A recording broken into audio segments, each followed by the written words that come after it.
Welcome back to Half the Battle. I'm your host as always, Daniel Levy, your co-host Shaq. We're going to be talking UFC DC, Alistair Overeem versus Jairzinho Rozenstruik, and Shaq, it's going down this Saturday in the nation's capital. Two heavyweights in the main event. Jairzinho Rozenstruik trying to prove that he's the new breed, the new wave of heavyweights, and the legend Alistair Overeem is trying to tell him, not so fast, young man. Yeah, Alistair Overeem is one of the most decorated heavyweights of all time, and then you got this guy Rozenstruik, who just enters the UFC earlier this year on the Sun 2 card, and now all of a sudden, if he can get a win here on Saturday, man, he might be one win away from a title, a fight with Francis Ngannou. I mean, who knows where this guy can go in such a short amount of time. So I'm very excited for that fight. And the co-main event as well, Marina Rodriguez and Cynthia Calvillo, the winner is expected to get a big fight. It's a very exciting fight night. Obviously, been a couple weeks off, so shout out to all our fans listening today. Got to give another shout out to our sponsor, Flav CBD. Make sure you go to flavcbd.com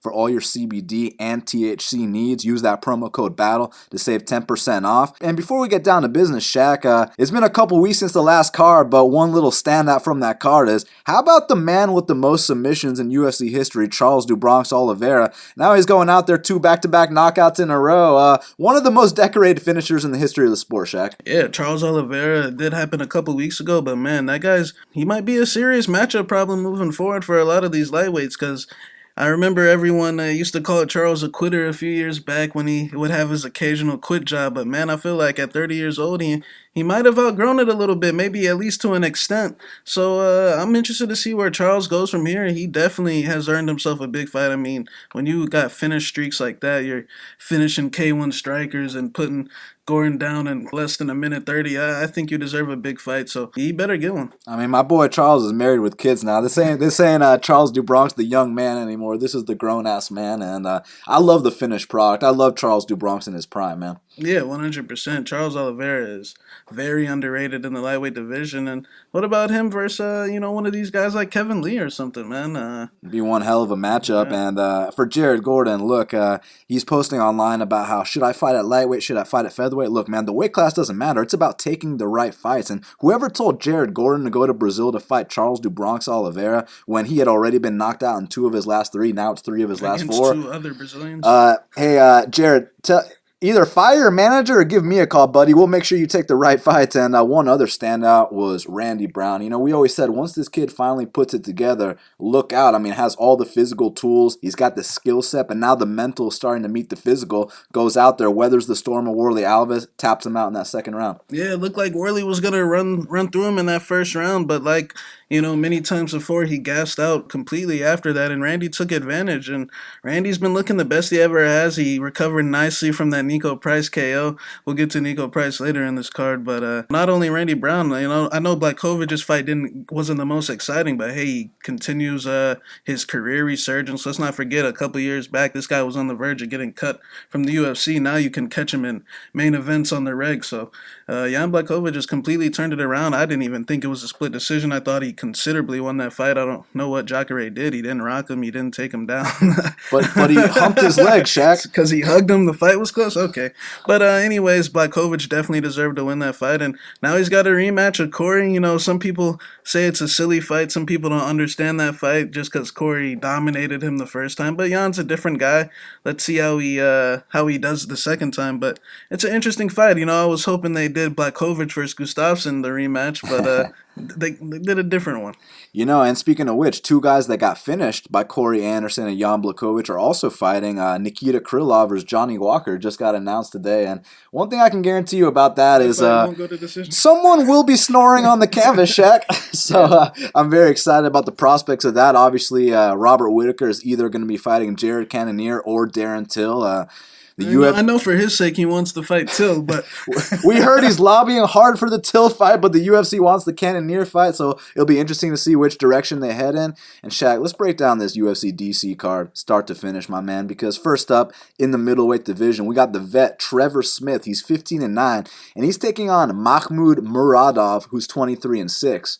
Currently, they got Mahkmud Muradov minus 420. The comeback on Trevor Smith is plus 335. So for all the newer fans of Path to Battle, y'all got to make sure you go back and watch Trevor Smith versus Ed Herman because it's an unbelievable brawl. That was Trevor Smith's UFC debut. And as a result of that fight being so exciting, he's still in the company today, Shaq, and he's taking on Floyd Mayweather's MMA protege, the first fighter that Floyd has ever managed in MMA. Mahkmud Muradov definitely paid his dues on that local scene. Who do you think gets it done here in the first bout of the evening? Yeah, Trevor Smith, a big boy. He's been around for a very long time. It's kind of weird to see, where he's at right now because a few weeks back, we were hearing rumors of him going up to 205 to fight Little Nog, going up to 205 to fight Alonzo Minifield. Thank God that got canceled. Then I guess he had a change of heart, and now he's staying at 185 to fight. I guess he decided to just fight at 85s. And look, at 37, 38 years old, as Trevor is, it's going to be really hard to cut that. And I'm assuming that's why, his chin is such a big liability. That fight with Ed Herman, he got rocked a bunch of times since then. I mean, he's kind of loses for the most part. It just seems that right when his job's on the line, he gets a very big win. And when you look at who those are against, those guys are all on the way out. Chris Camozzi, we know Chris Camozzi can't stuff a takedown. Dan Miller, he was on the tail end of his UFC career as well. We know the deals when there's brothers. One's the good brother and one's the shitty brother, and Dan is not Jim. But it's not Jim Miller. But anyways, guys, it's the shitty Tamor. But and then, his fight with Joe Gelati, a young kid that seemed like he didn't really belong in the UFC. He got tapped out in his next fight against Mershard in the first round. So, Trevor Smith is quote-unquote barely hanging on. He's out here getting rocked by Elias Theodoro. His fight was at Cummings. Is very, somewhat competitive, somewhat similar to the Theodoro fight. He can make up for a lot for his chin and the size when he gets in the clinch. His dirty boxing is really good, D1 wrestler. But his chin always seems to fail him in fights against Sanchez, Theodoro, Cummings. I mean, Trevor Smith's chin has been a big man. He's supposed to fight Ramazan. Trevor Smith's chin has been a big problem for a long time. I don't think he's in good condition. Like with the facts that I said earlier about how I think he was trying to move up to 205 pounds. Now he's going in there against Muradov, who had a very respectable win over Alessio Di Chirico in his debut. In those first 2 rounds, his punch count was very high. His movement was on point. He definitely got rocked in that 3rd round. He does fight with his hands down a little bit, but you got to assume that Alessio Di Chirico is in a little bit better condition than Trevor Smith. Trevor Smith, like I said, and even in his fight with Cummings, it seemed like he was doing good a little bit, but then guess what happened in the 3rd round? 1 shot on the ear. Trevor's on his knees, barely surviving. Now, he hasn't been knocked out in a while, but I think with Muradov's speed and his power, the mixture, and the fact that it seems like in the last three years or so that this guy's been figuring things out after a shaky start in his career, I think that Muradov's going to come out here and probably get a 2nd round TKO. I think Trevor Smith at 37-38, this seems to be the spot where he comes in and gets a win over one of these bums, but I don't think Muradov is that guy. I think he's too sharp. His punches are too fast, and I think Trevor Smith's going to get knocked out. Look, I got a ton of respect for Trevor Smith. Obviously, like I already mentioned, you got to go back and check out that fight with Ed Herman. Unbelievable fight. But aside from that, Trevor Smith, he's not much of a brawler like that fight would lead you to believe. He's actually more of a grinder. But man, the chin is very suspect. I know officially he hasn't been knocked out in, half a decade, but the reality is, of course not, because he's been fighting goddamn Elias Theodoro, who doesn't knock shit out, so it makes sense. But now I think things are about to change, because when you talk about Mahkmud Muradov, this isn't some kid with an 8-1 record, trying to get his feet wet in the UFC. I mean, there's a guy who already had 20-plus fights prior to making it to the big show, so he's already seasoned. He already has his complete game ready to go. And the thing I like about this kid is, for middleweight, you could say he's smaller, and Trevor Smith, is what Shaq likes to refer to as a gorilla. He's a very big physical man. He gets on top of you. There are chances that you might not get back up until the next round. But with Mahkmud Muradov, what I like about him is he's very, very fast for the weight class, and that's where his size is actually an advantage, the fact that he's the smaller guy, because his footwork is so on point. He's circling the entire time. And the kid's got some swag, too. Obviously, I like the punch count like you were talking about. I like the volume. I like that he sets up all his strikes with his jab, which is a very nice jab. And not only that, he's well-rounded, too. The kid can grapple as well. And he's already taken his L's on that regional scene. He's no stranger. He doesn't think he's invincible or any bullshit. He doesn't have any delusions of grandeur. I think this guy's got his head on his shoulders. I think he's going to come out here and knock out Trevor Smith in the first round, probably with an overhand right. Now, next up in the strawweight division, we got Virna Jandiroba. She's 14-1, and Mallory Martin is 6-2. Currently, they got Virna Jandiroba minus 265. The comeback on Mallory Martin is plus 225. Well, Shaq, Virna Jandiroba, she was originally supposed to fight Courtney Casey. Then she was supposed to fight Livia Renata Souza. Now she's taking on Mallory Martin, the Contender Series vet, on short notice. And interestingly enough, they were both in Invicta at the same time. Virna Jandiroba was the champ. Mallory Martin was just another fighter on the roster. Now they meet inside the UFC's octagon. Who you got? I think Virna Jandiroba had a very good showing against the top, 7, 8 ranked Carla Esparza, the former world champion Carla Esparza, the initial champion Carla Esparza. So I think she's got a lot to feel good about going into her second fight, especially against an opponent like this. Now, Courtney Casey is, even though I don't think she's on the Esparza's level, she is still ranked. That would have been, one of those situations where Virna, once again, has to kind of elevate herself against girls that are ranked, which is kind of somewhat hard to do. Virna Jandiroba, like you said, was the champion in Invicta, and the reason why I could tell she was a legit champ down there is because, in a lot of these female divisions, they're fighting girls that, or if you look at Mallory Martin, for example, the chick she fought on Contender Series, the Italian girl, Oh, my God. Some of it's kind of laughable and it's a joke, and those girls, a lot of the girls that Mallory Martin went to decision with are, somewhat harmless. When Virna Jandiroba fought girls like that in Invicta, she arm triangled them right away, rear naked choke right away. So I think her jiu-jitsu's legit. I think that her last fight with Esparza was just a level of, a matter of this is a completely different level of competition. Now I think she's making another step down in competition with Mallory Martin. Mallory Martin's just I don't want to say average, but I think she'll be in the UFC for the foreseeable future after this fight. I definitely think she'll get some wins. She's just decent everywhere, but she's been, like I said, the girls that she's been fighting just aren't on the level of Virna Jandiroba. And you look at that second round against Esparza, Virna Jandiroba willed herself back into that fight, got some top control time. And like I said, that was against the number 8 girl in the world. I don't think Mallory Martin's on that level. I think she's taking this fight on short notice, probably won't be in the best of shape. And I think Virna's going to just dominate her with her jiu-jitsu. Man, what's so interesting about this fight is that, obviously, like we already mentioned, back when these two ladies were in Invicta, Virna Jandiroba was already the champion, and Mallory Martin was just some up-and-comer with 2 fights in the company. Now they meet inside the UFC's octagon, second fight of the night. And, man, I just feel like Virna Jandiroba is so far ahead of Mallory Martin in this point of her career that it could be one takedown and the fight will be over shortly after. And, look, I like Mallory Martin a lot. I feel like she's definitely paid her due. She went on Contender Series. She didn't get the call that night, but she went back to the local scene, got a couple wins. Now she got the UFC call on short notice. But unfortunately for her, this is such a big step up in competition. It's almost like if they both went back to Invicta and it's like, hey, Mallory, you don't got to put up a 5-fight win streak. Here's your title shot in your first fight. So I just think it's too big of a step up in competition. But one thing I got to give Mallory a lot of credit for. Now, obviously, we don't really like to talk about, who's dating who and this and that. But when you're around someone like Daron Wynn, she is Daron Wynn's girlfriend. They definitely have that winner's mindset. They definitely have the right mentality around them. So I think she's surrounded by the right people. But the level of jiu-jitsu that Virna Jandiroba brings to the table should be too high level. And I think one takedown, the fight will be over shortly after. I'm going Virna Jandiroba via first-round submission. Now, next up in the lightweight division, we got handsome Matt Wiman. He's 16-8, and Joe Solecki is 8-2.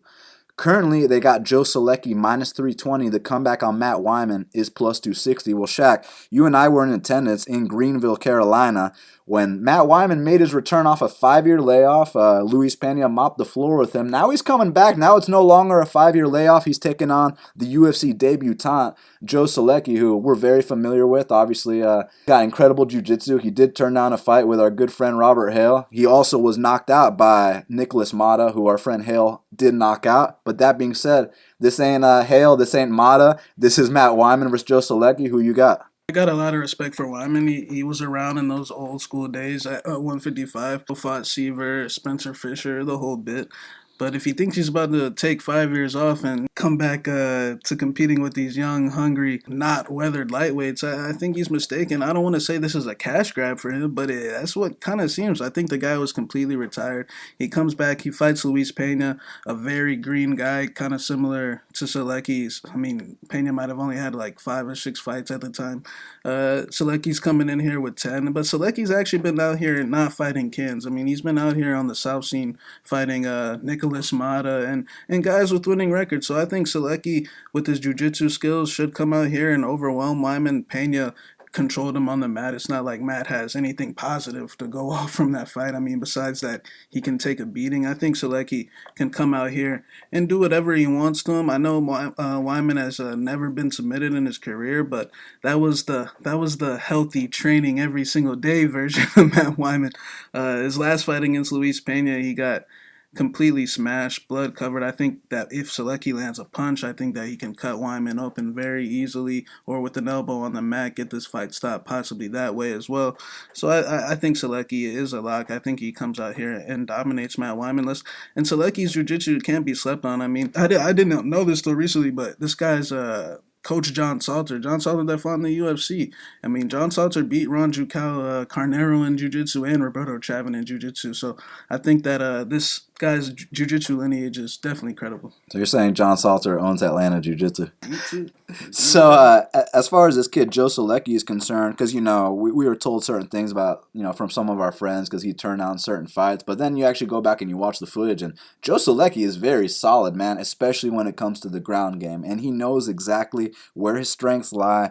Doesn't have any, again, similar like we were talking about someone earlier on the card, no delusions of grandeur. He's not going to go out there trying to stand and bang with you. He knows exactly where his strengths are. And interestingly enough, and pleasantly enough for him, Matt Wiman's going to give him the kind of fight he wants. Because if you're going to go out there trying to roll for leg locks on a guy like Joe Solecki, hey, you're not going to get it. He's going to get on top, and he's going to dominate you from there. So, I mean, it's either going to be a 3-round domination or a first-round submission. So I'm going to go with the first-round sub. I'm going Joe Solecki here to dominate Matt Wiman and finish him in the first round. Next up in the featherweight division, we got a barn burner, Shaq, because we got the undefeated Bryce Mitchell. He's 11-0, taking on Matt Sayles, who's 8-2. Currently, they got Matt Sayles minus 120. The comeback on Bryce Mitchell is plus 100. Well, before we break down this matchup, did you hear that story about Bryce Mitchell choking a deer unconscious?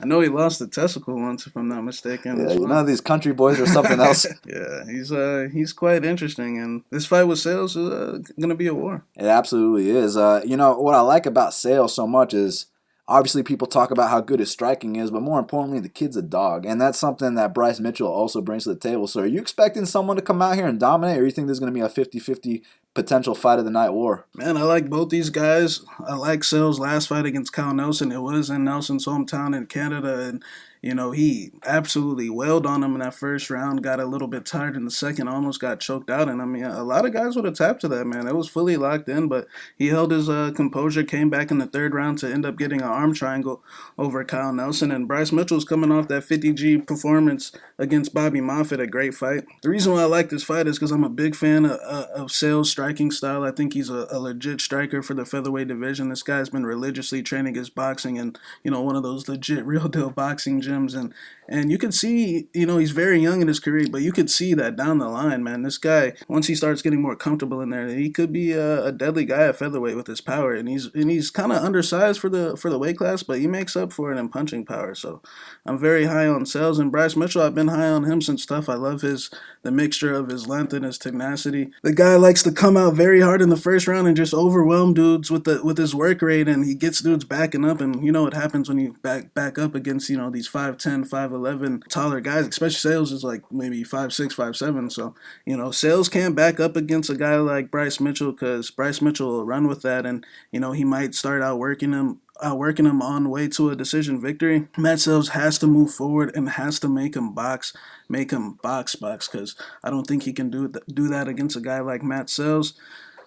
I could see this fight going either way. I get why a lot of people bet Sayles. I mean, if you got that good dog money, that plus 130, 120 that it was early, I think it's a very good bet, and I think that's the side to be on. But I wouldn't be shocked if Bryce got him, man. Bryce is very tenacious. He's a young kid. You know he's going to get better. The thing with Bryce is he's not fighting a wrestler this time. Bryce usually struggles with giving up the takedowns. It seems like he might have a tendency to gas out in that third round. He gassed out against Moffitt and Tyler Diamond in that third round. So I guess that would be his weakness, but Sayles isn't really the guy that's going to look out here to go and grapple him. So I think it's a 50-50 fight, probably for the most part. I would slightly lean Sayles just because I think he's the better striker, and I think he's the most professional guy that Mitchell has fought up until now. So I'll pick him for the win, but I do think it could go the other way. I wouldn't be shocked. Man, it's going to be one hell of a fight. Definitely one that everyone needs to tune in for because who knows what the hell is going to happen when these two animals lock horns because, man, Bryce Mitchell, obviously the country boy, you know about that left hand he brings to the table. You know he's got size for the weight class, but the most impressive thing about him for me is his scrambling ability because he's one of these guys that he doesn't really care if you take him down because right away he's initiating that scramble, or whether it's hitting the switch, whatever he wants to do. The guy is out here trying to force the scramble, trying to get back up to his feet. And if you start to gas out on a guy like Bryce Mitchell, he will tee off on you. So that's where Matt Sayles needs to be careful. And Matt Sayles, the striking, it's very, very nice to watch. It's very pretty. I mean, his head movement, I really like that as well. And he's got slick, subtle movements that he brings to the table. Very influenced by Dominic Cruz. The footwork is on point. But I think that Matt Sayles is a very well-rounded guy as well. You know, people only talk about his striking, but what about that last fight? He went out there, won via arm triangle choke. So I think that if for some reason he's getting tagged up by the longer man, which I don't see happening because I do think Matt Sayles has a big striking edge in this matchup. I just think he's cleaner. I think he's more technical. I think he's crisper.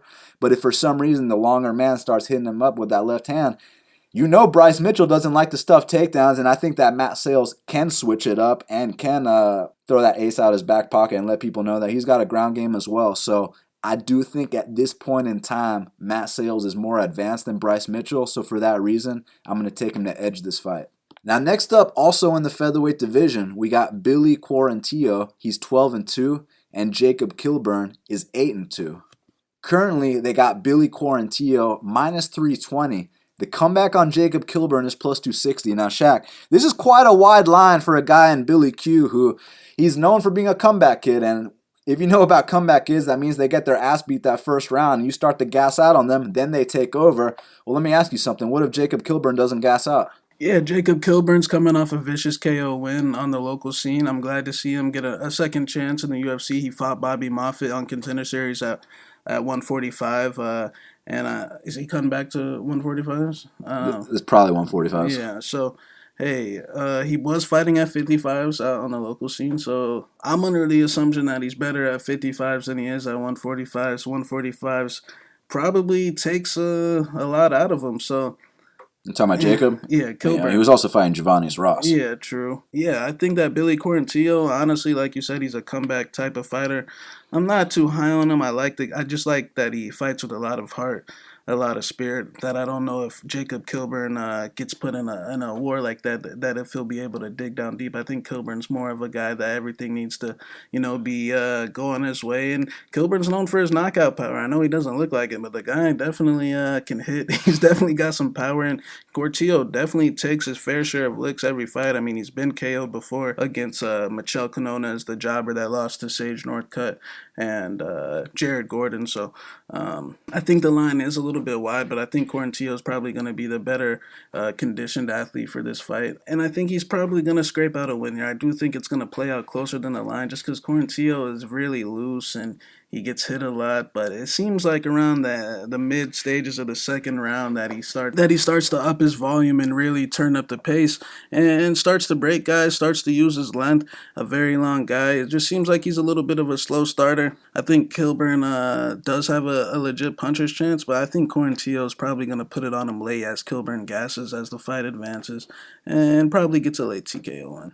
Man, there's another interesting one because both these guys should still be on the regional scene, in my opinion.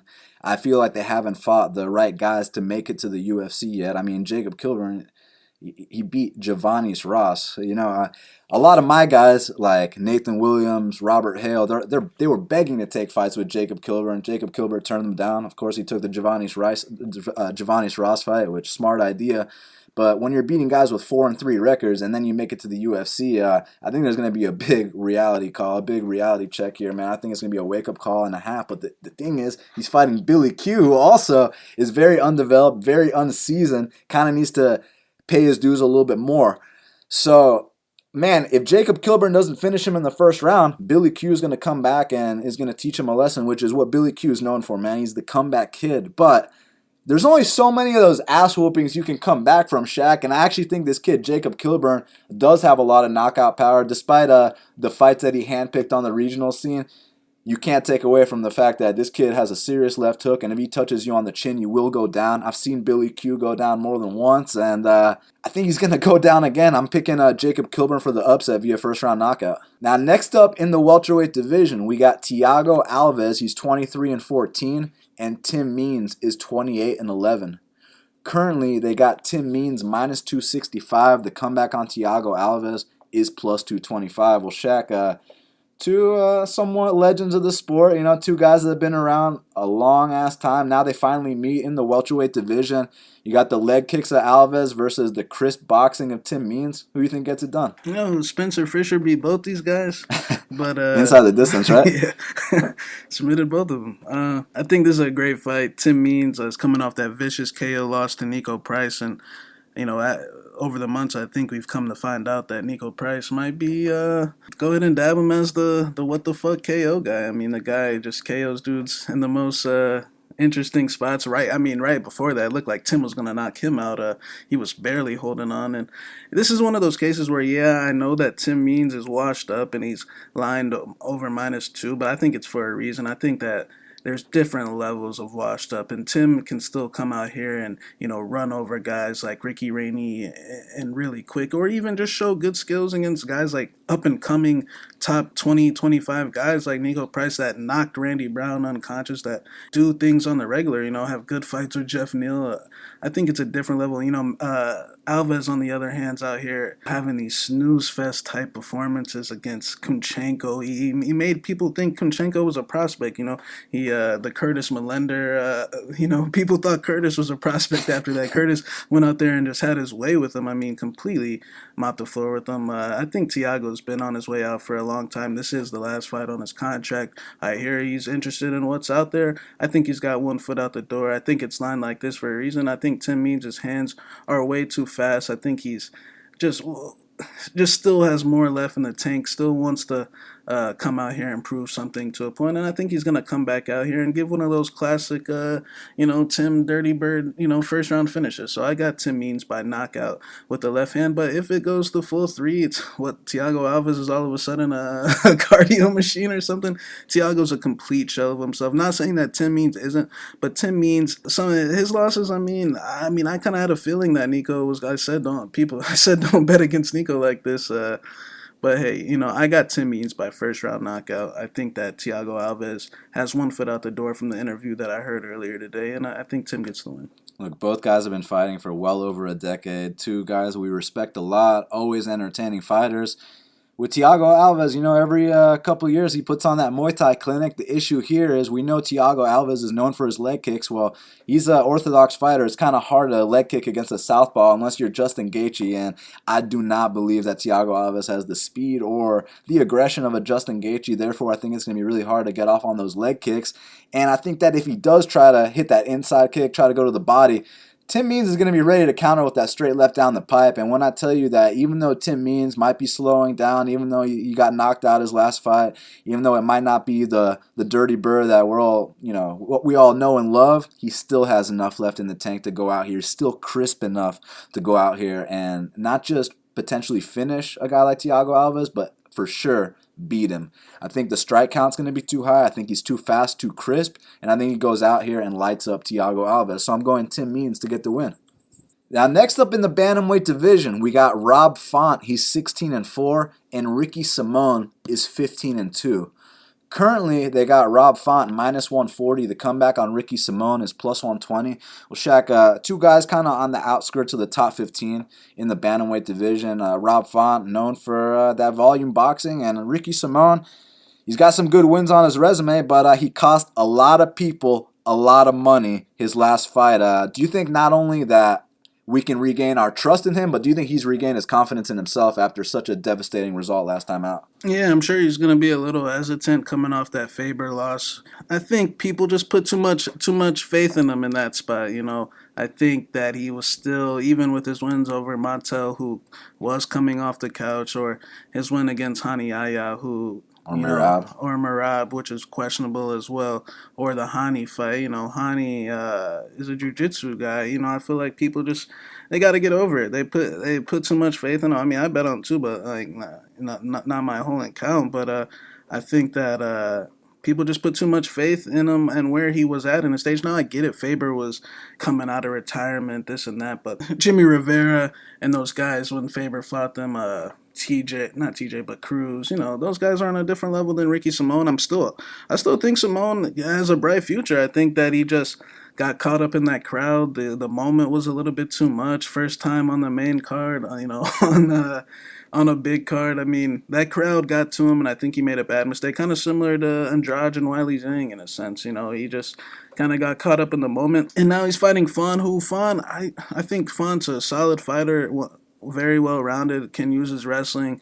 Like you said, the volume boxing, got good powers, got wins over De Silva and Andrade, beat Sergio Pettis soundly in his last fight, even though Sergio's a flyweight, and I don't put that much stock into that win. He did go out there and do what he was supposed to do. It just seems like when Font takes a step up in competition, he gets completely, like, wiped out. Like, you know, that seems to be his big issue. Like, he gets a couple wins together. He beats Tomas Almeida. He beats De Silva, and then he gets a fight against a Sunsao where everyone bets on him, and then he gets completely dominated. He gets finished by Pedro Munoz. The John Lineker fight completely dominated, and it seems like he might struggle with shorter, stockier guys that pressure him. I mean, it just seems like he can't necessarily get off, and I think that Rob Font at this point is we kind of seen where his potential is. I don't ever see him, you know, ever creeping back up into that top 10 range. I think he's going to be a guy that hovers outside on the bottom end of the rankings, and I think he's very predictable. So I think this is very close to a 50-50 fight. Obviously, Font being better on the feet, Ricky being the better wrestler.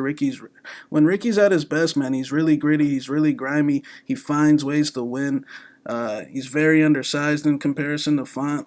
So I slightly do lean Font, but I don't trust Font, especially at lines like that. I know Ricky's coming off a knockout loss. His confidence might be a little bit shot, but I don't see a big gap in between these two. I think Ricky does have a way to win this fight, and that's hold and cling on to Rob Font, because I think Ricky's wrestling is that strong. And not saying that Font's got a takedown defense issue, because he doesn't, but I think Ricky's wrestling is that good. His scrambling ability is that good.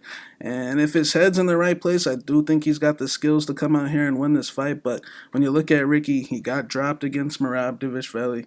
He got wobbled by Hani Yaya, and he got knocked out against Uriah Faber. So don't forget my boy Anderson Dos Santos. Anderson Dos Santos also dropped him back in the day and ended up submitting him. So the chin has always been a bit of an issue with Ricky Simon. Hopefully he comes out here and avoids that big right hand of Rob Font. I still don't trust Rob Font enough to come out here and say that he's going to put Ricky in the ground. I think that his punching power is a little bit overrated. I think he's more of a volume boxer, like you said earlier before, but I slightly lean him, and that's by a small margin, just because he's not coming off a vicious KO loss. Yeah, I feel you, man. And after what happened with that last Ricky Simón fight, his name's not Ricky Simón anymore. Now it's Ricky Simon. You know what I mean? We got to call him that now. But it's interesting, man, because when the fight got announced, oh, Rob Font, first round knockout, but then you watch the tape a little bit, and it might actually be a closer fight than we think.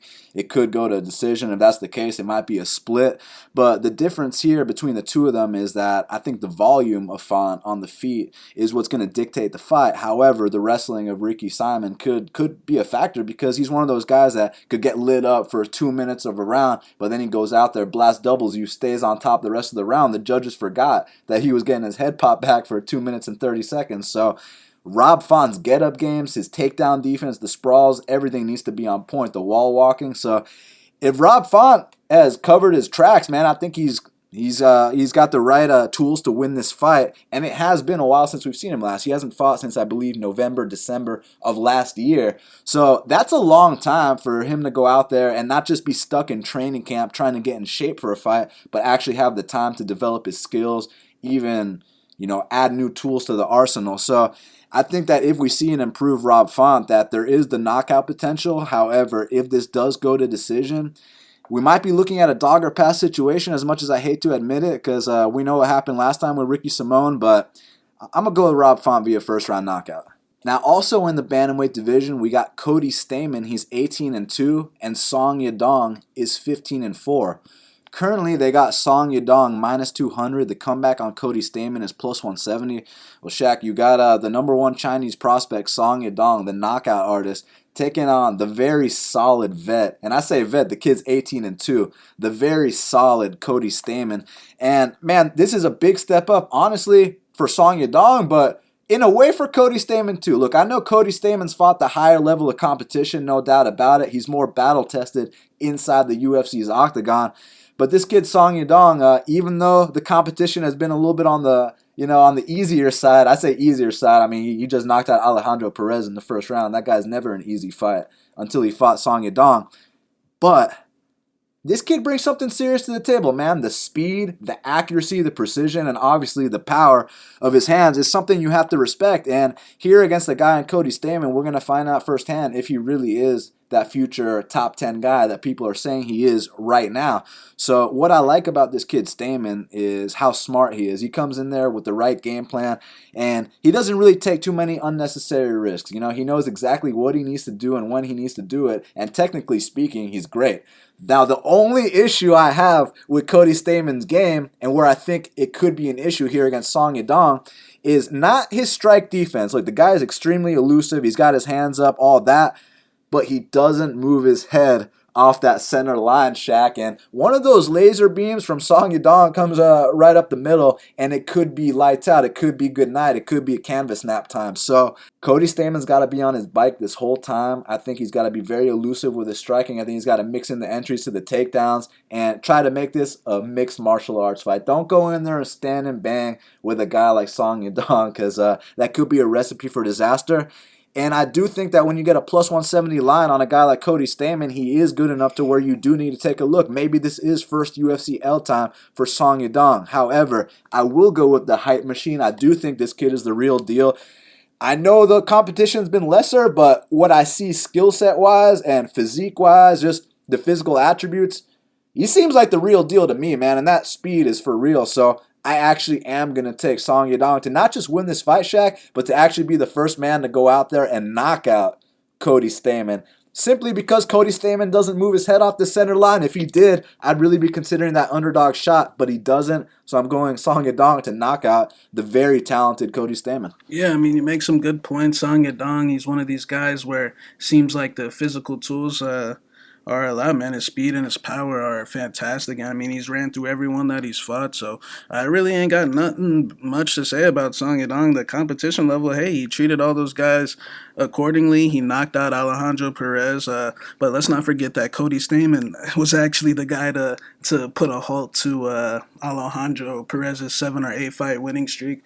Cody Stamann kind of was the guy to, show some of those holes. Cody Stamann hit Perez with some of those same shots, big left hooks, big overhands, rocked him. It's just, like you said, Cody Stamann is more of an undersized bantamweight. He's only 5'3", 5'4". That 5'6" stuff is complete bullshit, he's right? like 5'4". Yeah, he's very one of us. He's a smaller bantamweight. But man, Cody Stamann, it's nothing new for him, man. It's another tough fight. I mean, another tough fight's on the horizons. I mean, this guy, I said before his debut against Terrion Ware that this is a future top 15 guy, and hey, he's made it all the way to the top 10. So I think Cody Stamann's one of the most underrated guys at bantamweights for when I look at his skill set. He's got that good mixture of, the traditional boxing with the Crookshank style kicks with the blast double. So I think that Cody Stamann's super underrated, been in very many tough spots. So I don't think this is going to be anything new for him. I just think Song Yadong he might be that special athlete. He might be that special presence. I mean, the guy's an ox. He's big. But I'm interested to see what happens when Cody hits Song. I just don't have enough. I could sit here and say physical tools this, physical tools that. And I've learned in the past that, man, physical tools can over Trump, real actual work. Like, for example, Johnny Walker and Corey Anderson, you see Johnny Walker jumping, flying all across the place, but 6'7". when he fights just the guy that doesn't get enough credit, and I feel like Cody Stamann doesn't get enough credit sometimes, just because, people label him as a guy that ekes out decisions, and I think that's just a casual type statement. I mean, the guy's in tough fights. I mean, I remember the Duquesnoy, I don't hype him up as much as I do Song, but at the time, I was just confused by the hype on this guy. This guy, Duquesnoy, oh, he's this and he's that. But Cody Stamann went out there and, handed him his first L. So Cody Stamann's been in these spots before. I'm a pick Song. My gut feeling just tells me that he is, legit. Like I said, I got nothing bad to say about the guy, but I do think that his age is probably not right. I don't think he's, You don't think he's 19? I don't think he's really that age. I think he's a lot older. What are we talking, 26? Yeah, 27, 26, 7, 8, 26 or 28. I think he's the same age as Stamann probably. So, I think that he's been 19 the last 5 yeah, years. the guy's age is a big mystery, man. But he's been fighting Russians on his local scene. Song had a lengthy career before he got here, so I think he's tested. But in terms of the betting, I don't want to say it's dog or pass either, because if you believe Song Yadong is that guy, man, I think that it could be a bargain of a line if you think he's gonna come out here and get that first round knockout. But me personally, I doubt it. I just think Cody Stamann's too good. I think he's gonna extend this fight, and we're gonna get to see the real full skill set of Song Yadong, at least. Now, next up in the bantamweight division, we got Aspen Ladd. She's 8-1, and Yana Kunitskaya is 12-4. Currently, they got Aspen Ladd minus 155. The comeback on Yana Kunitskaya is plus 135. Well, Shaq, an exciting fight in the women's bantamweight division. Obviously, Aspen Ladd known for that ground and pound. Yana Kunitskaya more on the well-rounded side. Who you leaning with? Yeah, it's another evenly matched fight, a female, 135 female fight where, sometimes these type of fights can be very close. When I say close, I mean 1-1 going into the third round. Aspen Ladd's coming off that 16-second knockout loss to GDR. No shame in that. I actually bet on GDR in that fight. I didn't see how Aspen came out of that fight, a winner. But hey, there's no shame in losing. Especially at the commission hearing.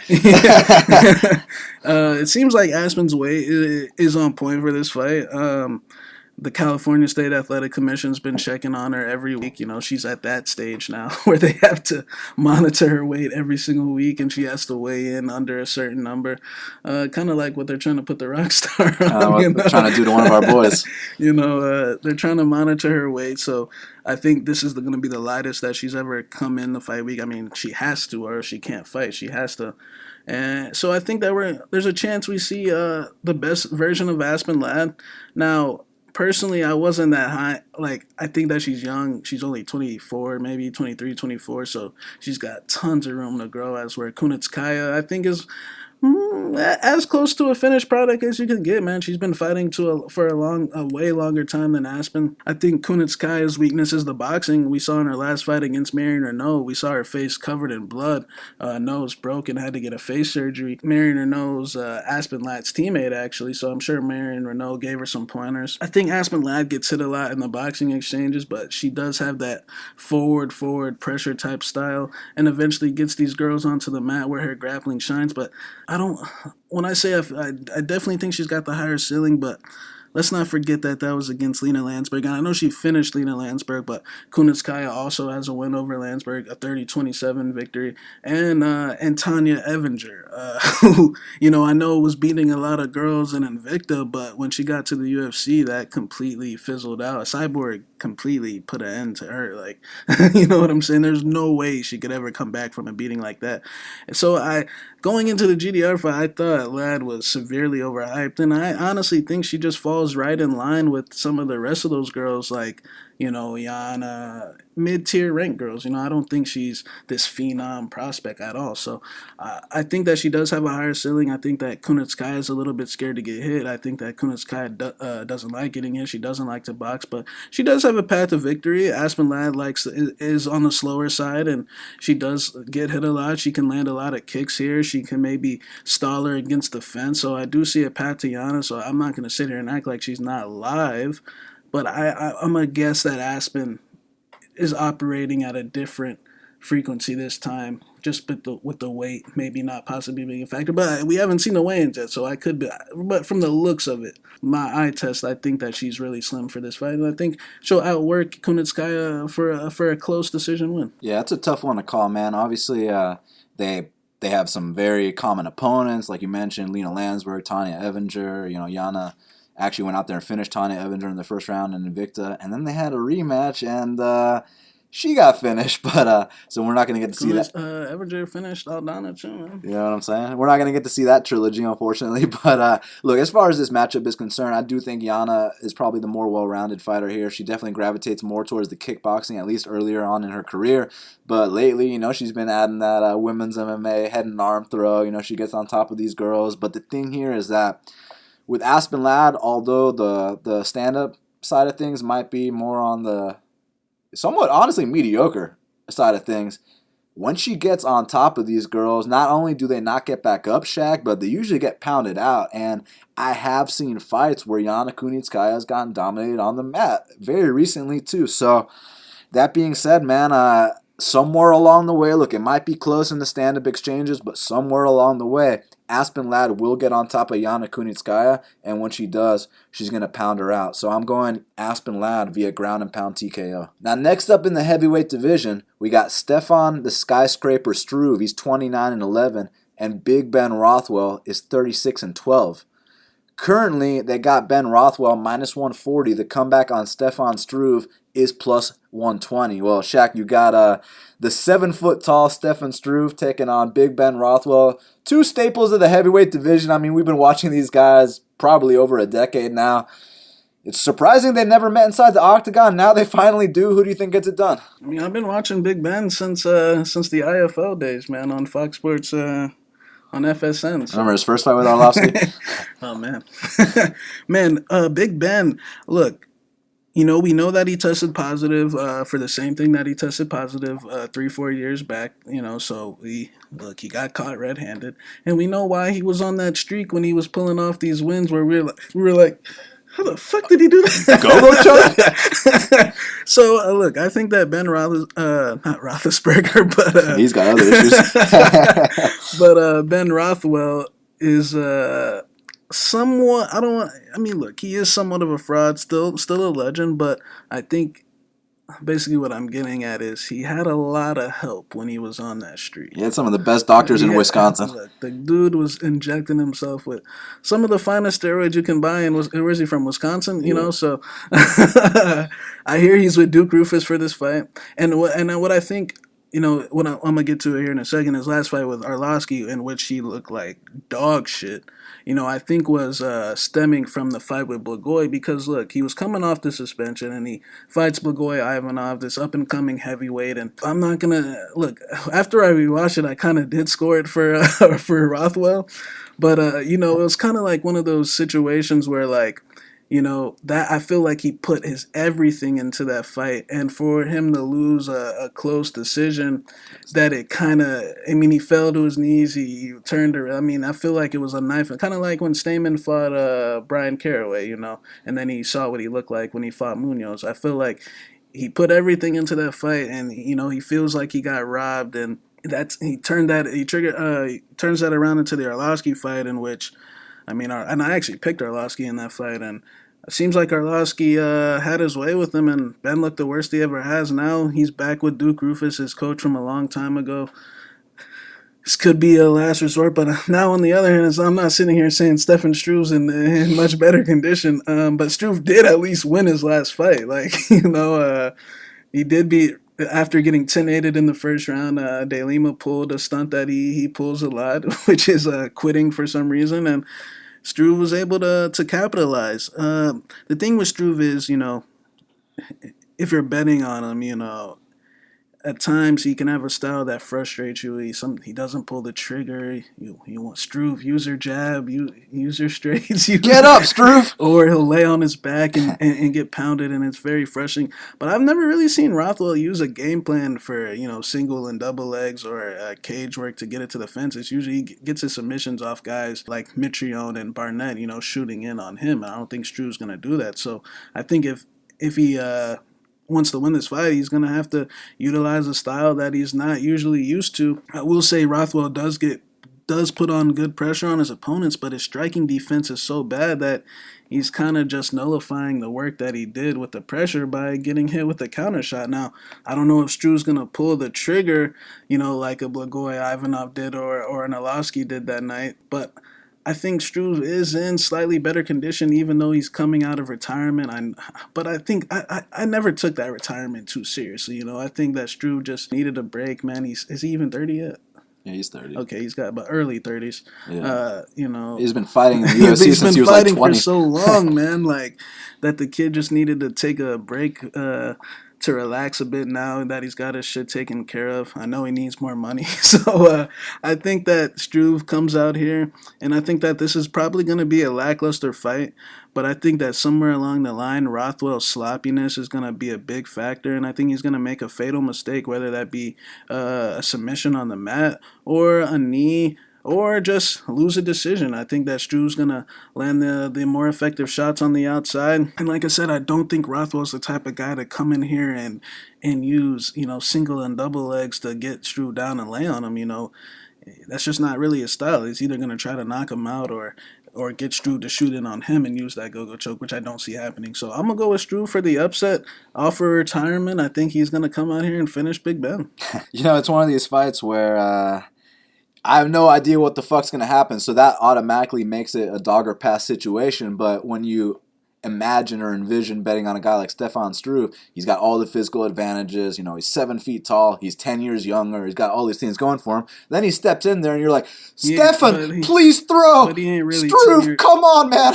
He ain't really 10 years younger. So you got to be careful if you're betting on him. Don't go big. But at the same time, laying chalk on Ben Rothwell is a recipe for disaster, especially at this point in his career. So, man, it's a tough one to call, and when you talk about does Ben really go for takedowns, not really, but he attempted one on Arlovsky. Arlovsky was able to sprawl. Struve goes to his back easily. Will Struve sprawl in that situation, Like, it's hard to know, and it's hard to know if Ben will even attempt a takedown against Stefan Struve, but one performance that I like to, kind of refer back to, even though this was goddamn back when Ronda Rousey was champion. This was so long ago that I don't even know if Stefan Struve is capable of this anymore. But last time Stefan Struve fought a washed-up legend named Minotauro Nogueira, who, by the way, true legend of the sport. But, that was like his last or second to last fight, something like that. So Stefan went out there, won a decision. He was actually using his jab. He was being the longer man like we wanted him to be for so long. We're like, Stefan, you're 7 feet tall, bro. Use that jab. Use those long man strikes. And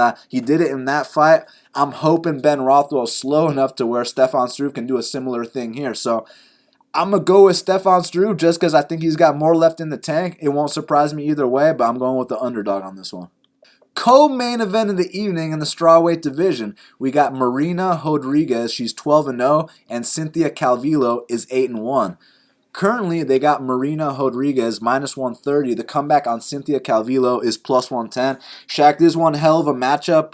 On paper, it's striker versus grappler. Marina being the Muay Thai fighter, Cynthia Calvillo known for her jiu-jitsu. But lately, Cynthia's been striking with these girls. You think she goes back to her grappling roots here against Marina?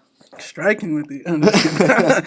But yeah, this is a great fight. I like this matchup a lot better. The original matchup was Calvillo versus Gadelia, which would have been another tough fight for Calvillo, and I like this matchup a little bit more. Marina's on the newer to the UFC side. Not that much people know about her, and man, they're this girl has been another tough spot, man. A co-main event spot. She started off at Randa Marcos, ranked fighter in her debut. The somewhat legend Aguilar for the second one. Molly Wap, Tisha Torres in her last fight, and now she's getting another top 10 girl in Calvillo. I think Cynthia Calvillo's a good fighter. I think that her jiu-jitsu's on point. Her boxing is getting better, but I still see Marina being the fighter that's more vicious, more aggressive, better striking. I think Calvillo has got okay boxing, but when you really look at her last few fights, okay, we're talking about the Joanne Calderwood fight in Scotland. I mean, look, she won the first round, but the last two rounds were just a tip and run fest. It was a sparring match. It was. I don't want to say it could have went either way because I did think Cynthia deserved to win, but it was just one of those just eke back and forth type of fights, inside low kick, couple punches, move around, take advantage of a girl that missed weight and who this, in my opinion, isn't on the same talent level as the Marina Rodriguez. Her fight with Carla Esparza, we saw that she dominated that first round, but what happened in the second round, Carla was actually getting the better of the boxing exchanges and just outworking her. Cynthia kind of tired out, and since then she had that USADA suspension for weed, which is kind of sad. But then she fights Poliana Botello, who was just simply overhyped in my opinion. Botello had one fight where she kicked a jab to the gut, and Kondo, who's out here getting fucking mollywhopped by everybody. like who hasn't mollywhopped Suri Kondo? So I think Botello was super overhyped going into that fight, and Cynthia did her thing. She got a submission win, but then she had that step back up in competition against Courtney Casey. And when I say step up, I'm I don't mean that in necessarily the best way, just because she does have the number next to her name. But it was more of the similar thing, The first round, Cynthia definitely won, but after that, the next two rounds, I mean, I don't want to say Courtney Casey won, but it was very close. It was in split range. I mean, if they would have had it as a split decision, I would have not been shocked. I mean, it was a close fight. I think that Cynthia Calvillo showed in the last fight that her calves are a little bit vulnerable. Now, she does a good job of catching some of them, but I think against Marina Rodriguez, the level of Muay Thai is just on a completely different level. The condition that she's in. Courtney Casey is in a split decision every fight against, like, Angela Hill and, like, a fight I thought she lost. And I think Calvillo is just right in line with those girls that where when you fight her, it could be close. And I don't think that she's as good as she thinks she is, to be honest with you. I think that Marina Rodriguez is going to come out here, move forward, and really make Cynthia Calvillo fight tooth and nail. I think when they get in that clinch, she's going to have another thing coming for her. I mean, Marina spazzes out with those elbows. She's throwing 3-4, the low kicks, the boxing, and I think that she's going to be even more comfortable this time. Her last fight was only her third fight in the UFC, and she's out here 30-26ing. I know Tisha Torres is on a 3-fight losing streak, but look at who it was against: Andrade, Wiley Zhang, and Joanna Jędrzejczyk. You know what I'm saying? So I think that Marina Rodriguez's talent level can possibly be on that level. Now, I'm not saying she's a future world champion, but I think that just with their experience level in Muay Thai, the fact that she carries herself the way she does, Cynthia likes to talk a lot. For example, she's talking about Paige Van Zandt this week, and hey, talk about Paige. But I think this girl Marina Rodriguez might be something special. I think that she's going to be too ferocious. I think there's going to be a big power edge, and I think that you're going to see, for one, Cynthia back up and not want to move back forward. I think her calf is going to be severely compromised, and I think Marina's going to have another good showing on top of the one against Tisha Torres. So I like Marina here. I know Cynthia Calvillo's been around a lot longer, but I think she's sub or bust in this fight. I don't think that she's going to be able to get takedowns for 3 rounds, and I don't see her winning the stand-up in this fight at all. And I think that for her to win this fight, she's going to have to get her down one time and submit her. And like I said, if you're trying to compare Marina to Poliana Botello, look at what Marina's done going into her Talia fights with her chin in the Yeah, air. look at what Marina's done in her UFC career. You know, she I don't think she got 10-8 in that first round against Randa Marcos, but a lot of chicks in that spot would have just lost that fight and come back better. But she put her foot in that ground and she was like, I'm gonna win these next 2 rounds. Look, if the first round wasn't 10-8, she would have won a decision. So I'm very high on Rodriguez, and I think she gets the win. Strawweight is by far my favorite women's division because when you talk about a lot of the other divisions that the ladies are in, it's really grappling dominated. It's head and arm throw to arm bar type stuff. But when you talk about strawweight, a high-level striking skill set goes a long way. You look at someone like Joanna Jędrzejczyk. You look at my number one Chinese prospect, Yan Zonan, who, by the way, do you know who she's fighting? Oh, man. My eyes lit up when I saw We love you, Carolina. But now you got Marina Rodriguez, and I think she's prepped and primed to not just win this fight, Shaq, but to go straight to the top, man, because she brings something serious to the table. And that striking skill set, it's not just, she can pop a jab and look cute and land a couple leg kicks. No, we're talking about the heel, the knee, the elbow, the whole bit, the flying knees, and off her back, Let's talk about the level of competition she's been fighting. She goes from the regional scene to all of a sudden, hey, here's Randa Marcos, who's one of the most experienced fighters. Beat Esparza, It's Randa Marcos, one of the most experienced fighters in the whole division. Why don't you fight her in your debut? And she goes out there, first round, gets taken down, and it seems like, other people such as Angela Hill, when she got down in the mat in that first round, the fight was over shortly after. When Carla Esparza got taken down by Randa Marcos, she didn't get back up. But Marina Rodriguez, in her debut, had the whereabouts and had the wits to get back up, and then she put on a serious pace in the stand-up department against Randa Marcos. In my opinion, she went out there and won that fight. Judges called it a draw that night. We know those judges, they didn't like Marina from back in the Muay Thai days. You remember that Tyler Santos Muay Thai fight, right? So yeah, exactly. So they don't like Marina in that part of Brazil, but she still made it to draw. In my opinion, she won that fight. Next one, she goes out there against Jessica Aguilar, and I know you guys have heard how vocal Shaq and I have been about Jessica Aguilar in the past, and yeah, it's one thing to go out there and, eke a decision or, even win a nice 30-27, but how about, in my opinion, it was a cut stoppage. In my opinion, it was a standing TKO. Don't you remember the little ref error in that fight? That should have been a TKO as well.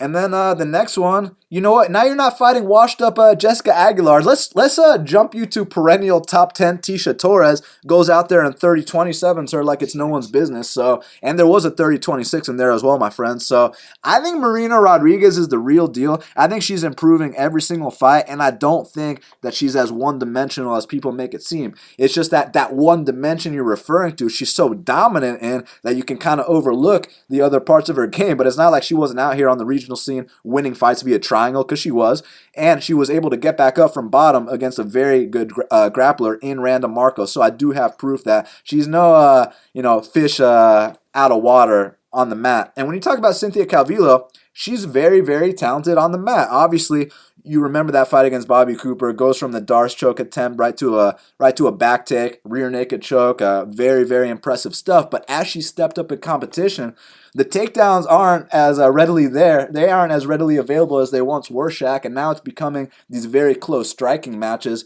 And she's had a couple of them. The one with Joanne Calderwood, the one with Courtney Casey. And I feel like that level of striking is grounds to put it lightly, to get eaten alive in the stand-up department against Marina Rodriguez. So while people are thinking that one takedown the fight will be shortly after if Cynthia gets Marina down, I simply don't view it that way. I think it's going to be a lot tougher for Cynthia to take down Marina than people think, because if you watch the career progression of Marina Rodriguez, first fight with Randa Marcos, even though she was able to get back up from the takedowns, there wasn't much resistance or as much as I would have liked.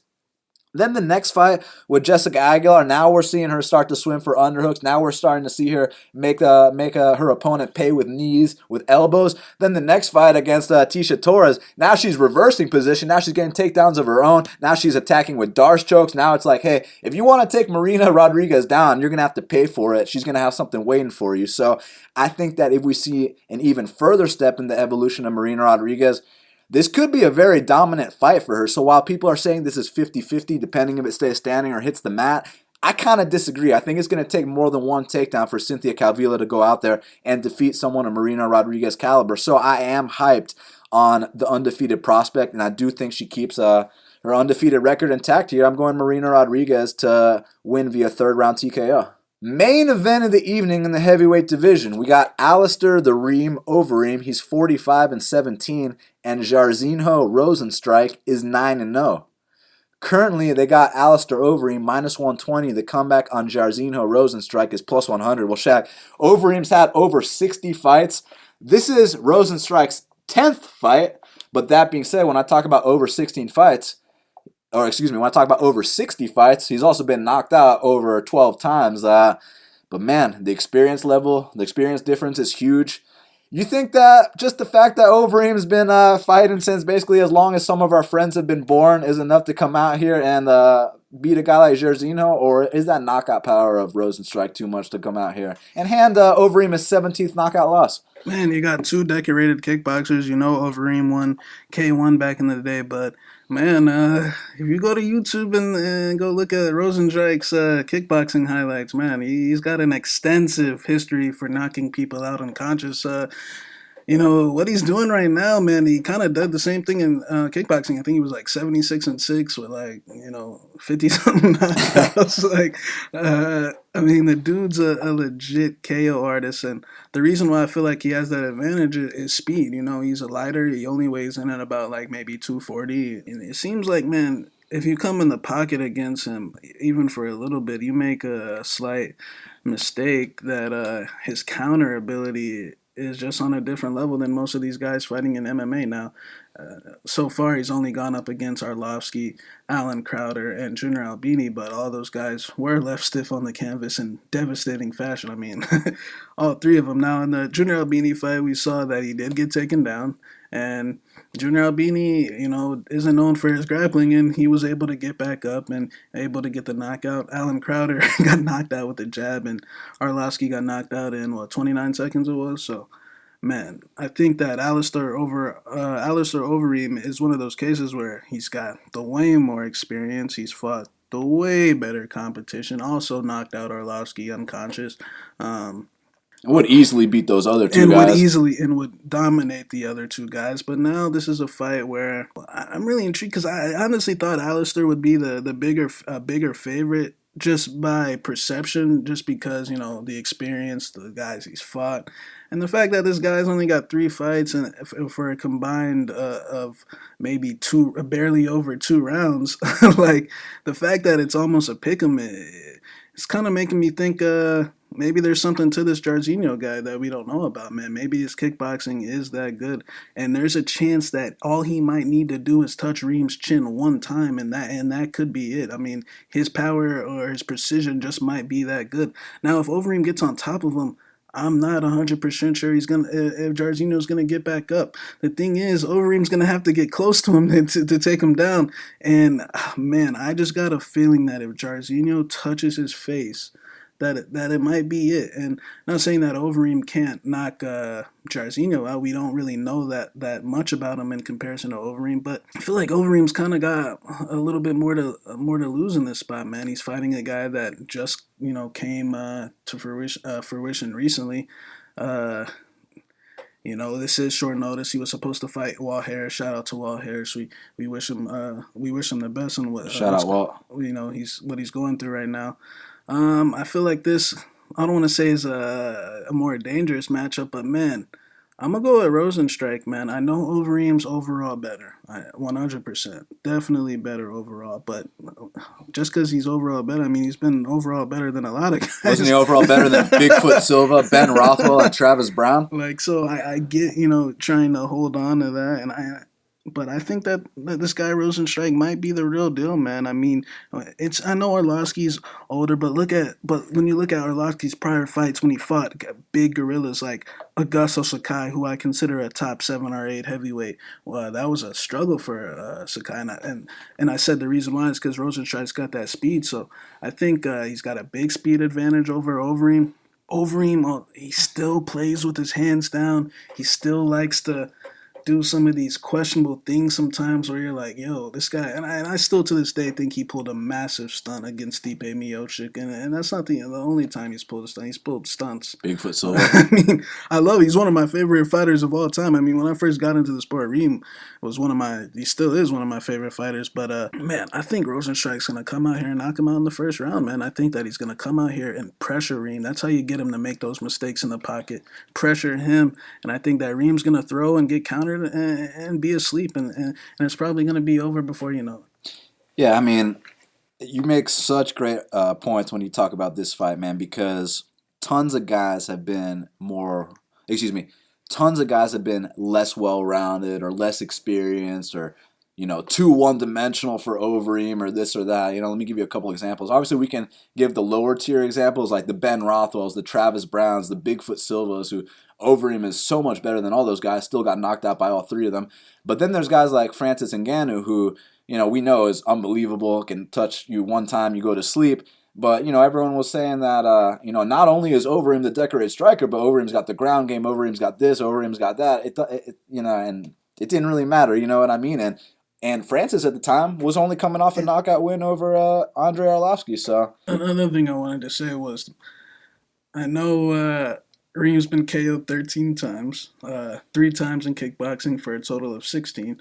But man, for the most part, if you drop Reem once or wobble him, like, he ain't coming back, bro. Like, he's kind of I don't want to say a quitter when things, but like he shuts down if you're rocking. The only time I can say that he didn't get finished after getting rocked was the last Verdum fight. Man, for the most part, if you hurt him, wobble him, he's done.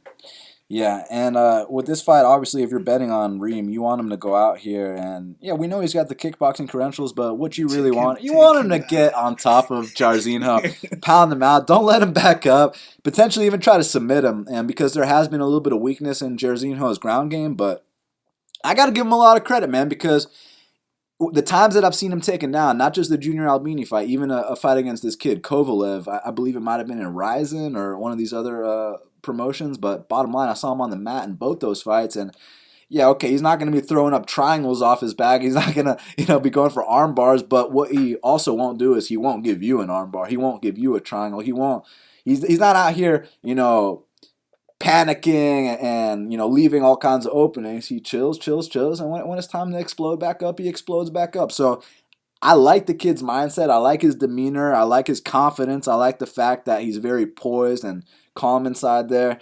The mental side of things is on point with Jairzinho, and I think that's another area where he trumps over him. I don't just think it's the durability, Shaq. I think it's also the mindset, because like you already alluded to, when everything's going perfect for Overeem, holy shit, it's some of the most beautiful things you've ever seen to watch. I mean, the knees, the liver kicks, the head movement, the punches. Even he's had ground clinics before too. I know you remember when he put that 3-round clinic on Frank Mir and it was all him on top of the jiu-jitsu black belt pounding him out. Or JDS unconscious in Orlando. He got JDS trading kicks with him and then he starched him with a left hook. We all remember these times, but we also remember the times against lesser opponents where he was snoring on the canvas. So all I'm saying is that even though Jairzinho doesn't have anywhere near the experience, you cannot discount what we have seen from him, and what we have seen from him so far has been very impressive, and it's almost a leap of faith picking this fight because we don't know with the experience level, with the ground game and all these things, but man, I just think that right now, this kid Jairzinho brings something to the table. I think he's going to come out here, left hook, maybe the overhand, maybe even a high kick, a knee, an elbow, something. Go out there and knock Alistair Overeem out. So I think we're going to have a new top 10 guy in the heavyweight division. I think his name's Jairzinho Rozenstruik. And now we got to hit up Kyle Marley for the Big Marley Minute. And joining us now on the Big Marley Minute is Big Marley himself. Kyle, it's going down this Saturday. The heavyweights in the octagon. How's it going? Hey, not bad. Had a nice little break, but I'm ready for some fights now. Hopefully we can win some money headed into this pay-per-view. I mean, that's the plan, and it gets started with this main event between Alistair Overeem and Jairzinho Rozenstruik. We all know about the experience of Overeem, but we also know this kid Jairzinho has been putting down every single guy he faces. You think he can win this big step up in competition? Yeah, I definitely think he can. If he touches Overeem, it could be over. It's just if he can knock him out before he's taken down, I think that's how it's going to have to go, because I don't see Overeem wanting to strike with this guy. I mean, maybe 10 years ago he would have killed this guy on the feet, but his chin's gone. Now he's got a whole new game plan going in there. He's going to try and get takedowns and look for that ground and pound stoppage. So it's just whoever can get their game off. But what I like is that this is a mid-range fight on DraftKings. We got 8,300 Overeem, 7,900 for Rozenstruik. So whoever wins, I'm thinking it's going to be 90 or 100 plus. So I think you have to be all in on this fight for GPPs, because whoever wins, it's probably going to be, I think, first round finish. And at those prices, it's just going to be on the nut lineup. So it's going to be in every single one of my lineups. I do like Rozenstruik just because he's cheaper, and he could end the fight in 10 seconds, like we've seen like in his last two fights. So I do like him a little bit, but I'm not confident enough to go all in on him, where I'll probably be somewhat close to 50-50 on this fight, maybe 60-40 Rozenstruik, but it's just a fight that we have to target in every single GPP lineup, I think. Now, I'd be willing to take a guess that you're not stacking this fight on your lineup because one guy's probably going to win in pretty dominant fashion, right? No, I'm totally fine with stacking this fight in cash. All I want is 100 plus, and I think we're locked in with that here. What I want is I want whoever I'm playing to take a chance in their cash lineup and just put one of these guys in there, because that's the risk. With me taking both of them, I already got the winner. I already got 100 plus. I just got to hit my other spots. So that's why stacking in cash works. It's not because you're looking to get 160 total points. You're just looking to get 100 plus, and the win that you're locking in when other people will make the mistake of choosing just the loser. That's what I like. I like to play the bookie, just let everybody else make the mistake. So in the co-main event, you got Marina Rodriguez taking on Cynthia Calvillo. Everyone's calling it a striker versus grappler, but I've seen Cynthia go out there and strike her last few fights. Which way you leaning? I am right now. I'm on Calvillo just because she is going to be the one looking to grapple. At 7,800, I think it's going to be a lot easier for her to pay off that price tag. With her going out there looking for takedowns, I think I'd be pretty surprised if she won this fight and didn't get 10x of that salary. But with Rodriguez, if she wins, it's just going to be all significant strikes. She's not going out there looking for any takedowns, and I doubt she gets a knockdown. So she's going to need to put up enough significant strikes to get more than 84 points, and I'm not confident she can do that. So I would just rather have Calvillo here and hope that she does work her grappling. Not a confident pick, but it's just a pick that if she wins, I'm confident she can score well. Now, in the heavyweight featured bout, you got two vets of the sport, man. Ben Rothwell taking on Stefan Struve. We could have seen this fight 10 years ago, 5 years ago. We're seeing it this weekend. I mean, is this one you're staying away from altogether, or do you think there is a chance for a big finish? I think staying away from it's a fine move, but I could see Rothwell getting a finish. And if he gets a first-round finish at 8,600, he could definitely be on that 25K lineup. So my only interest, I would say, lays in Rothwell, but it's not a guy I would ever go all in on. I could see him winning with 50 points, which wouldn't help us at all either. But I think if Struve wins, it's probably a decision, and I don't even know that he would get 10x a $7,600 price tag. So I might even full fade Struve here and just go with a couple Rothwell lineups, and hope that power can still come through at age 38 or whatever he is now. So in the bantamweight division, Aspen Ladd is taking on Yana Kunitskaya. And both these ladies have been making a lot of improvements. Which one do you think takes the next step towards a potential title shot? I am going to go with Ladd here. I just think she's better everywhere. I like the scoring that she's been putting up on DraftKings. When she's been winning, it's just 98, 118, 94. And now at 8,700, I just think she's got all the advantages here. I'm just worried about like inactive times maybe against the cage, or if Yana can get some takedowns herself and take away from the points that Ladd would be scoring there. I just think Ladd's good for a win here, and I like her more so for cash games. I'm not confident she can get 90 plus, but I do feel good about her getting the win here. And I'm not too interested in Yana just because I don't see how she scores well against Ladd. She's not going to knock her out in 10 seconds here in this fight, and I don't see her racking up multiple takedowns. I just think Ladd's the better fighter, and she's the one I would rather roster. And last but not least, you got Song Yadong taking on Cody Stamann. Man, it's a hell of a matchup in the bantamweight division. You going with the devastating knockout power of Song Yadong, or are you leaning with the solid and seasoned Cody Stamann. Yeah, this is my favorite fight on the card. So I'm probably going to end up being close to 100% on it as a whole. But I think I like Yadong here. I'm super high on both these guys, but I'm higher on Yadong. I think this is a decent matchup for him. I don't see how Stamann beats Yadong on the feet here, but Yadong's wrestling looks good enough to be able to keep this standing. But the reason I like Stamann is because he is a good wrestler. He could go out there and get, 8 takedowns in this fight, and at 7,300, he could definitely be on the winning lineup in a decision win. So I like Stamann. I just don't think he gets the win, so that makes me like Yadong more, and he could be the first one to knock out Stamann. So he's going to be the one I roster more of, but I will have shares on both sides of this fight. Well, Kyle, that's why you are the DraftKings guy for Half the Battle. It's going down this Saturday in Washington, D.C. They can follow you at Big Marley 3. Your bets and your write-ups are available at bestfightpicks.com. Yes, sir. I'm working on all that right now. Hopefully I'll have it to you by tomorrow. It'll be ready for all the listeners to go and purchase. But, yeah, let's clean up this weekend. Have a nice bankroll headed into the pay-per-view next weekend. Well, Shaq, before we talk about the fight to watch and the fighter to watch, just got to give another shout out to our sponsor, Flav CBD, the official THC and CBD sponsor of Half the Battle. Make sure you guys go to flavcbd.com, use that promo code BATTLE to save 10% off any purchase. And Shaq, let's talk about the fight to watch and the fighter to watch. So what is the fight to watch for UFC on ESPN 7? My fight to watch is going to be Song Yadong versus Cody Stamann. This is a big opportunity for both guys to get a big win because, look, if Song Yadong knocks Cody Stamann out, I mean, that's a big feather in his camp if he puts Stamann away. And if Stamann can beat him, he just took out one of the most high bantamweight prospects in a long time. So that's my fight to watch. Definitely one of the fights to watch. My fight to watch is the co-main event between Marina Rodriguez and Cynthia Calvillo. On paper, it's striker versus grappler, but what I think is it's two emerging contenders in the strawweight division, and the winner is going to not only take that step up towards the top 10, but potentially be 1 or 2 fights away from a title shot. So for that reason, and also the skill sets they bring to the table, both very exciting young ladies, both very aggressive, both like to finish the fight. Marina Rodriguez versus Cynthia Calvillo is my fight to watch. Well, Shaq, who is your fighter to watch for UFC DC?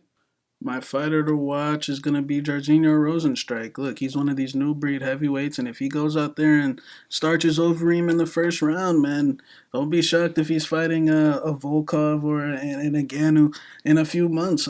We know that heavyweight you can be fast-tracked, and he's definitely on that fast track. Like you said, the guy's he doesn't even seem to be worried about this Overeem fight. Like, he already thinks it's a KO victory for him, guaranteed, and I'm interested to see how he goes out there and do it, man. Keep your eyes out for Jairzinho Rozenstruik. Definitely. And my fighter to watch is Matty Ice, Matt Sayles. Look, this is a kid that I've been very high on since Contender Series. Dropped that UFC debut, but put up a very valiant effort. Next fight goes out there, shows off his complete skill set. Still very young in his career, has a lot of potential. And I think if Matt Sayles can come out here and defeat the very tough Bryce Mitchell, that it could be bright skies for him from here on out. He could be looking at a top 20 guy next. And regardless, just a very entertaining guy to watch and is going to become a fan favorite. So for that reason, Matt Sayles is my fighter to watch. Well, Shaq, we did it. It's going down this Saturday in Washington, D.C., the state capital. Alistair Overeem versus Jairzinho Rozenstruik. The fans can follow you on Twitter at MMAGenius05. They can follow you on Instagram at ShaqBFP. They can follow me on Twitter at BestFightPicks. Our official Instagram, Best Fight Picks Official. Make sure y'all subscribe to Half the Battle on iTunes, SoundCloud, YouTube, Stitcher, iHeartRadio, Spotify, all the places where we are available. We want to give a special shout out to all our fans for supporting us. Thank you guys so much. You can get our plays at bestfightpicks.com. We will be back next week for the big fight, Colby versus Usman, Max Holloway versus Volkanovski, Amanda Nunes versus GDR. So until the next time, let's cash these bets.